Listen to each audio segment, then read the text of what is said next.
સિદ્ધિ એને જઈને વરે જે મહેનત કરી જાણી.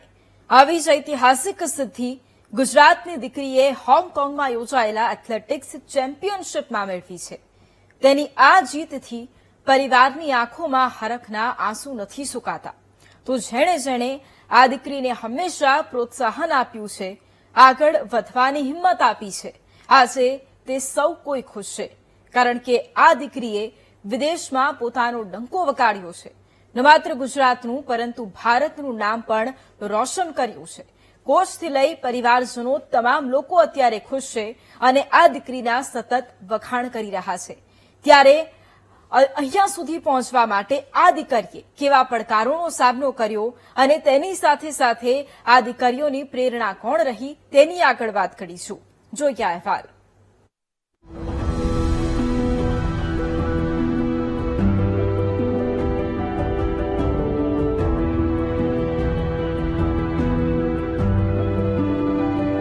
આજે જૂનાગઢ જિલ્લાના ચોરવાડની દીકરી કાજલ વાજા, જેણે હોંગકોંગમાં યોજાયેલ એશિયન અંડર-20 એથ્લેટિક્સ ચેમ્પિયનશિપમાં રજત ચંદ્રક જીતી ન માત્ર પોતાના માતા પિતાનું પરંતુ રાજ્ય અને દેશનું ગૌરવ વધાર્યું છે.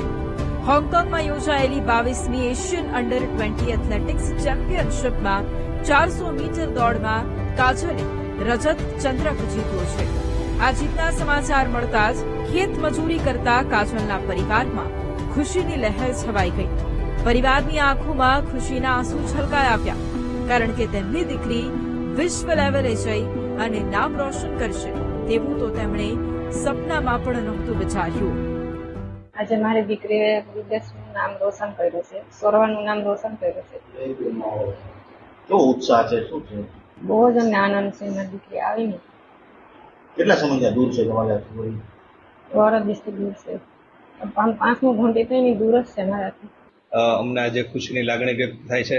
સાથે સાથે એની સંઘર્ષ પણ ખૂબ કર્યો છે, ખૂબ મહેનત કરી છે.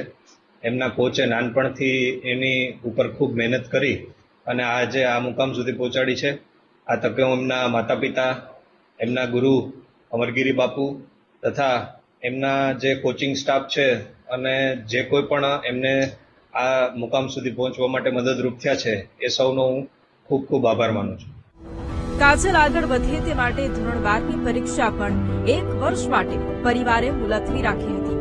આ સિદ્ધિ માટે કાજલને પરિવારનો સાથ તો હતો જ, પરંતુ તેના કોચની પણ ભરપૂર મહેનત હતી. જ્યારે કાજલ પણ કંઈક નવું કરવાની ચાહના સાથે હંમેશા પોતાના લક્ષ્યને સિદ્ધ કરવા તનતોડ મહેનત કરતી. તેના કોચ શું કહી રહ્યા છે તે પણ સાંભળો.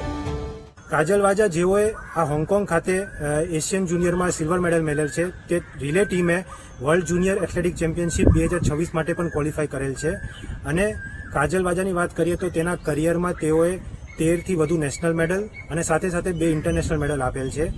તેમની કરિયરની શરૂઆત સ્પોર્ટ્સ ઓથોરિટી ઓફ ગુજરાતની સ્કીમ દ્વારા district level sports school 2019 Kodinar ખાતે તેમને પ્રવેશ મળેલ હતો અને 2023માં તેમનો પ્રવેશ નડિયાદ હાઈ પરફોર્મન્સ સેન્ટર ખાતે થયેલ, જેમાં તેમને આ સુવિધાઓ ગુજરાત ગવર્મેન્ટ દ્વારા પૂર્ણ પાડવામાં આવી અને એ સુવિધાઓના થકી આપણા રાજ્યનું અને આપણા દેશનું નામ રોશન કરેલ છે. કાજલ આપણું ગૌરવ છે અને આગામી વર્ષોમાં પણ દેશ દુનિયામાં ગોલ્ડ મેડલ જીતી વધુ નામ રોશન કરશે, વધુ આગળ વધે, વધુ સિદ્ધિઓ મેળવે તેવી જ આપણે સૌ કોઈ તેના માટે પ્રાર્થના કરીએ. ખેડાથી સંવાદદાતા નિખિલ કોઈ સાથે જૂનાગઢથી જય વિરાણીનો રિપોર્ટ, વીટીવી ન્યૂઝ.